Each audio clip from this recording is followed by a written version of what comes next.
ओम सम शनिश्चराय नमः। शनि देव को ग्रहों का राजा कहा जाता है। भगवान भोलेनाथ ने इन्हें न्याय के देवता की उपाधि दी है। शनि देव को बहुत ही जल्दी क्रोध आ जाता है। इसी क्रोध की वजह से पिता सूर्य से इनकी नाराजगी हमेशा बनी रहती है। इनके क्रोध से सभी बचने की कोशिश करते हैं, वरना व्यक्ति पर मुसीबतों का पहाड़ टूट पड़ता है। इसलिए शनिदेव को प्रसन्न करने के लिए शनिवार का व्रत रखा जाता है। व्यक्ति शनि दोष से बचने और उन्हें शांत रखने के लिए अनेक उपाय करता है। शनि कृपा से व्यक्ति को सुख और वैभव की प्राप्ति होती है। जो लोग शनिवार का व्रत करते हैं उनको पूजा के समय शनिवार व्रत कथा को अवश्य सुनना या पढ़ना चाहिए। शनिवार की व्रत कथा एक बार सभी 9 ग्रहों सूर्य, चंद्र, मंगल, बुध, बृहस्पति, शुक्र, शनि, राहु और केतु में बहस हो गई। कौन सबसे बड़ा है? आपस में लड़ने के बाद सभी देवराज इंद्र के पास पहुंच गए।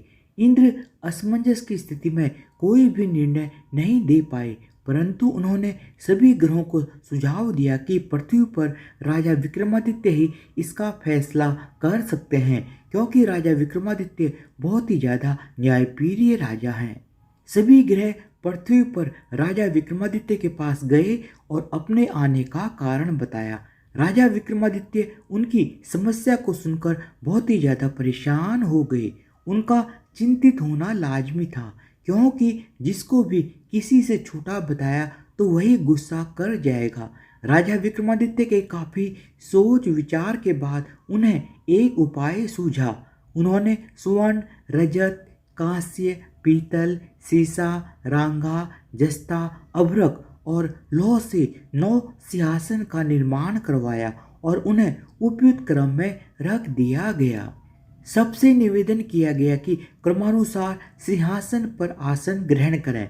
शर्त यह रखी गई कि जो सबसे अंतिम में सिंहासन पर आसन ग्रहण करेगा वही सबसे छोटा माना जाएगा, जिसकी वजह से शनिदेव सबसे बाद में आसन प्राप्त कर सके और सबसे छोटे कहलाए। क्रोध के आवेश में आकर शनिदेव ने सोचा कि राजा विक्रमादित्य ने यह सब कुछ जानबूझकर किया है। कुपित होकर शनिदेव ने राजा विक्रमादित्य से कहा, हे राजा, तू मुझे नहीं जानता। सूर्य एक राशि में 1 महीना, चंद्रमा 2.25 महीने 2 दिन, मंगल 1.5 महीना, बृहस्पति 13 महीने, बुध और शुक्र 1-1 महीने विचरण करते हैं, लेकिन मैं 2.5 से 7.5 साल तक रहता हूँ। मैंने बड़े बड़े का विनाश किया है। श्री राम की 7.5 आने पर उन्हें जंगल जंगल भटकना पड़ा और रावण की 7.5 आने पर लंका को बंदरों की सेना से परास्त होना पड़ा। क्रोधित शनिदेव ने राजा विक्रमादित्य से कहा कि अब आपको सावधान रहने की जरूरत है। इतना कहकर शनिदेव कुपित अवस्था में वहां से चले गए। समय गुजरता गया और कालचक्र का पहिया घूमते हुए राजा विक्रमादित्य की 7.5 आ ही गई। तब शनिदेव घोड़ों का सौदागर बनकर राजा विक्रमादित्य के राज्य में आए। उनके साथ अच्छे नस्ल के बहुत सारे घोड़े थे। जब राजा विक्रमादित्य को सौदागर के घोड़ों का पता चला तो उन्होंने अश्वपाल को अच्छे घोड़े खरीदने के लिए भेजा। अश्वपाल ने कई अच्छे घोड़े खरीदे। इसके अलावा सौदागर ने उपहार स्वरूप एक सर्वोत्तम नस्ल के घोड़े को राजा विक्रमादित्य की सवारी हेतु दिया। राजा विक्रमादित्य जैसे ही उस घोड़े पर बैठे वह सरपट वन की ओर भागने लगा। जंगल के अंदर पहुंचकर वह घोड़ा गायब हो गया। भूख प्यास की स्थिति में राजा विक्रमादित्य जंगल में भटकते रहे। अचानक उन्हें एक ग्वाला दिखाई दिया, जिसने राजा विक्रमादित्य की प्यास बुझाई। राजा ने प्रसन्न होकर उसे अपनी अंगूठी दी और राजा नगर की तरफ चल दिए। वहां एक सेठ की दुकान पर पहुंचकर राजा विक्रमादित्य ने जल पिया और अपना नाम वीका बताया। भाग्यवश उस दिन सेठ की बहुत ही ज्यादा आमदनी हुई थी। सेठ खुश होकर वीका को अपने साथ अपने घर ले गया। सेठ के घर में खूंटी पर एक हार टंगा हुआ था, जिसको खूंटी निगल रही थी। कुछ ही देर में हार पूरी तरह से गायब हो गया। सेठ किसी काम से घर से बाहर चला गया था। जब सेठ वापस आया तो हार गायब था। सेठ को लगा कि विका ने ही उसे चुराया है। सेठ ने विका को कोतवाल से पकड़वा दिया और दंड स्वरूप राजा ने विका को चोर समझकर उसके हाथ पैर कटवा दिए। अपंग अवस्था में उसे नगर के बाहर फेंक दिया गया। तभी वहां से एक तेली निकल रहा था जिसको विका पर दया आ गई। उसने विका को अपनी गाड़ी में बैठा लिया। विका अपनी जीभ से बैलों को हाँकने लगा। कुछ समय के पश्चात राजा विक्रमादित्य की शनि दशा समाप्त हो गई। वर्षा काल आने पर विका मल्हार गाने लगा। एक नगर की राजकुमारी मनभावनी ने मल्हार सुनकर मन ही मन प्रण कर लिया कि जो भी इस राग को गा रहा है वो उसी के साथ विवाह करेगी। उन्होंने दासियों को खोजने के लिए भेजा, परंतु वापस आकर उन सभी ने बताया कि वह एक अपंग आदमी है।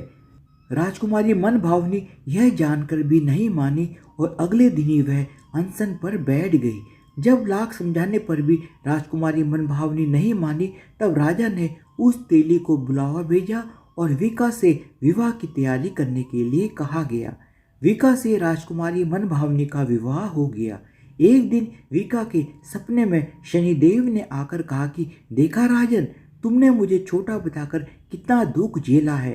राजा ने अक्षमा मांगते हुए हाथ जोड़कर कहा कि हे शनिदेव, जैसा दुख मुझे दिया है किसी और को ऐसा दुख कभी मत देना।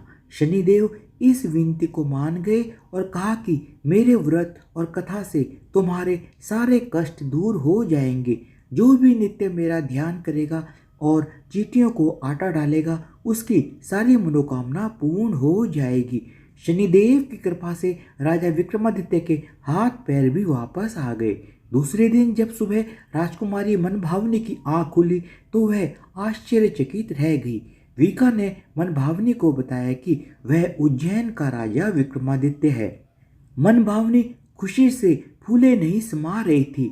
राजा और नगरवासी सभी अत्यंत प्रसन्न हुए। सेठ ने जब यह समाचार सुना तो वह पैरों पर गिरकर क्षमा मांगने लगा। राजा विक्रमादित्य ने कहा कि यह सब शनिदेव के कोप का प्रभाव था और इसमें किसी का भी कोई दोष नहीं है। सेठ ने निवेदन करते हुए कहा कि मुझे शांति तभी मिलेगी जब आप मेरे घर चलकर भोजन ग्रहण करेंगे। सेठ ने कई प्रकार के व्यंजनों से राजा विक्रमादित्य का सत्कार किया। जब राजा भोजन कर रहे थे तभी जो खूंटी हार निगल गई थी वही अब उसे उगल रही थी। सेठ ने अनेक मोहरें देकर राजा विक्रमादित्य का धन्यवाद किया और अपनी कन्या श्री कंवरी से पाणी ग्रहण का निवेदन किया। राजा विक्रमादित्य ने इसे सहर्ष स्वीकार कर लिया। राजा विक्रमादित्य अपनी दोनों रानियों मनभावनी और श्री कंवरी को लेकर उज्जैन नगरी लौट आए। सारे नगर में दीपमाला और खुशी मनाई गई। राजा विक्रमादित्य ने घोषणा करते हुए कहा कि मैंने शनिदेव को सबसे छोटा बताया था, लेकिन असल में शनिदेव ही सर्वोपरि हैं। तब से सारे राज्य में शनिदेव की पूजा और कथा नियमित होने लगी। सारी प्रजा के बीच खुशी और आनंद का वातावरण बन गया। शनिदेव के व्रत की कथा को जो भी सुनता या पढ़ता है उसके सारे दुख दूर हो जाते हैं और उसकी सारी मनोकामनाएं पूर्ण होती हैं। धन्यवाद। बोलो शनिदेव महाराज की जय हो।